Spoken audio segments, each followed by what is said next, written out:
अस्सलामु अलैकुम वरहमतुल्लाहि वबरकातुहू। आज की इस वीडियो में मैं आपसे शेयर करूंगी कि आप हमल के दौरान हम बिस्तरी कर सकते हैं या नहीं। अगर करें तो इससे बच्चे को कोई नुकसान तो नहीं होगा।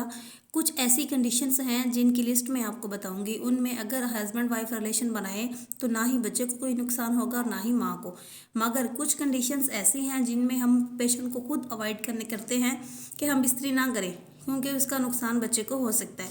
अब वो कंडीशन कौन सी हैं जिनमें अवॉइड करना चाहिए? उनमें से अगर आपके बच्चे बार बार ज़ाया हो जाते हैं या अर्ली मिसकैरेज होते हों, ऐसे पेशेंट को हम कहते हैं कि वो अवॉइड करें इंटरकोर्स को। और प्रेगनेंसी जब तक स्ट्रॉन्ग ना हो जाए, बच्चे की हार्ट बीट ना आ जाए, प्लेसेंटा मुकम्मल तौर पर बन ना जाए और हमें श्योरिटी ना हो जाए कि मिसकैरेज के कोई चांस नहीं रह गए, फिर हम अलाउ कर देते हैं। इसी तरह अगर आपको अर्ली मिसकैरेज के अंदर ब्लीडिंग होने लग गई है, स्पॉटिंग हो रही है, उसकी दो वजूहात हैं। नंबर 1, आपको कोई इम्प्लांटेशन के अंदर ब्लीडिंग हो रही है, और दूसरा ये कि थ्रेटेंड मिसकैरेज है।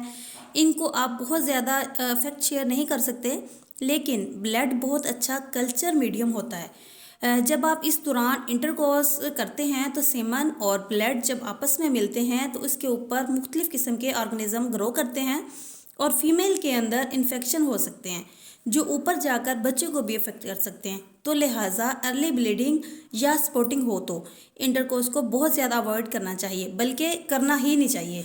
इसी तरह अगर आपको वक्त से पहले दर्दें लग गई हैं और आप दर्दें रोकने वाली मेडिसिन ले रहे हैं तो इस दौरान भी इंटरकोर्स से परहेज़ करना चाहिए।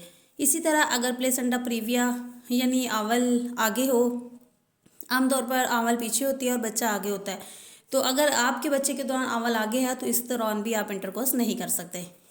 या अगर आपकी बच्चेदानी की ओस कमज़ोर है, बच्चेदानी का मुंह कमज़ोर है, तो उसमें भी आप इंटरकोर्स नहीं करेंगे। या पिछले किसी बच्चे में 5वें 6ठे महीने में बगैर दर्दों के बच्चेदानी का मुंह खुल गया था, या अब भी ऐसे चांसेस हैं जो कि अल्ट्रासाउंड में क्लियर हो जाते हैं, तो भी ऐसी सूरत में आप इंटरकोर्स नहीं कर सकते। इसके अलावा कोई भी ऐसी चीज़ नहीं है जिसके अंदर ये चीज़ हो कि हमल के अंदर इंटरकोर्स करना नुकसानदा है। जो मसाइल मैंने इस वीडियो में शेयर किए, अगर ये मसाइल आपको नहीं है, अल्लाह करे हो भी ना, तो आप हमल के आखिरी दिनों तक इंटरकोर्स कर सकते हैं। जज़ाकल्लाह।